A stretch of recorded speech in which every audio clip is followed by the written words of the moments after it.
hope you all are staying well and enjoying your studies with this new system of online learning.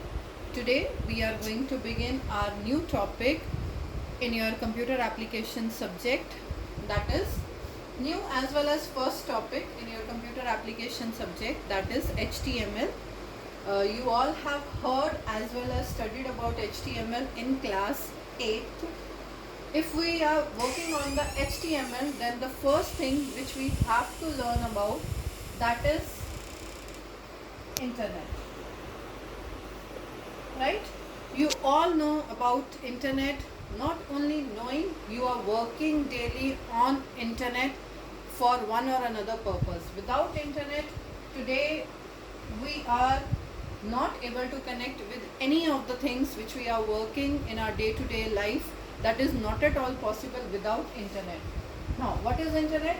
Where your computer, one computer is connected to another computer. That is only internet, and with the help of this internet, you are able to share knowledge, pictures, videos, documents, etc.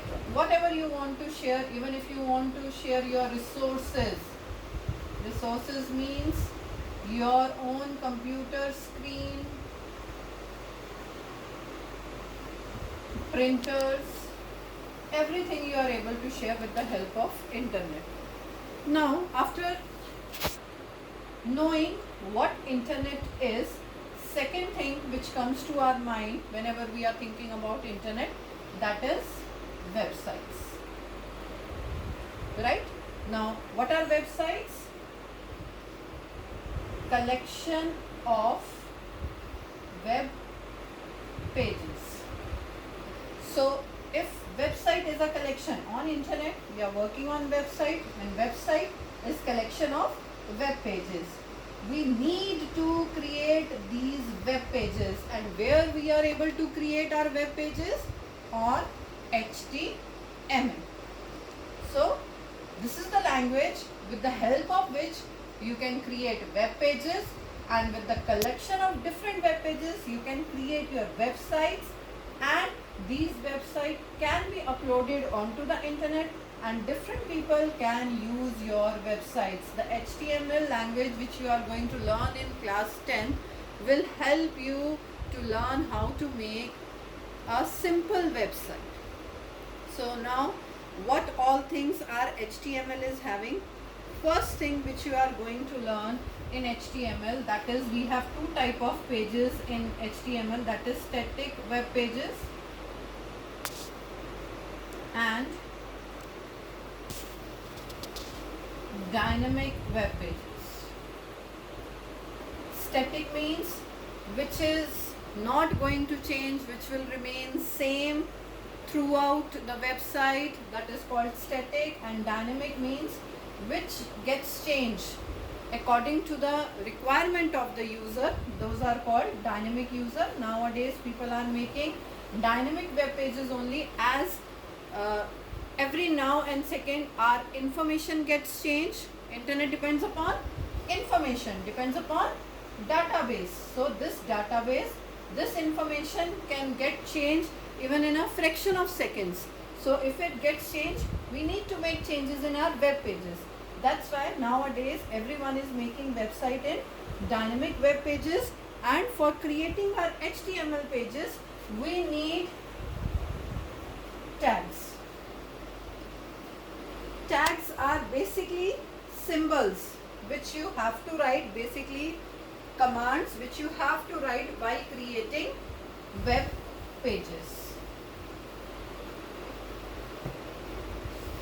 Now come to full form of HTML, that is hypertext markup language.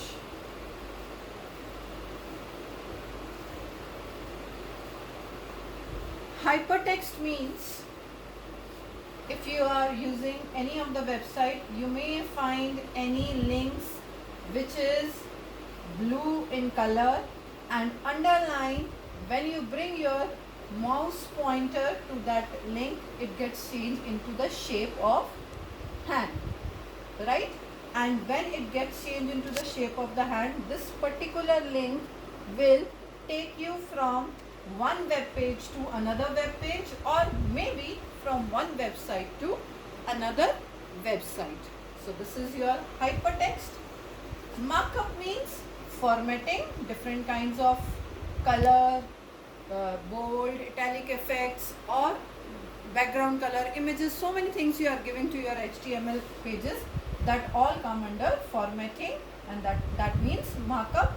And language means, as you are learning one of the scripting language, that's why it is called markup language. Now from where it has come, what is the history of this HTML, the next topic, that is in 1980s. One generic markup language, GML, generic markup language, has come to an existence, which was later on changed with SGML, that is standardized generic markup language, which we were using earlier to create web pages.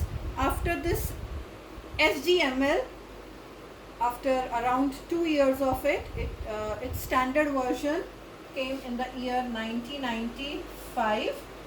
HTML 3.0 came to an existence, and after that 4.0, and the name of the person who developed this language is Tim Berners-Lee, exactly in the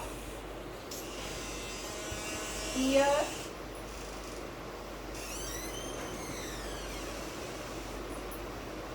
1995.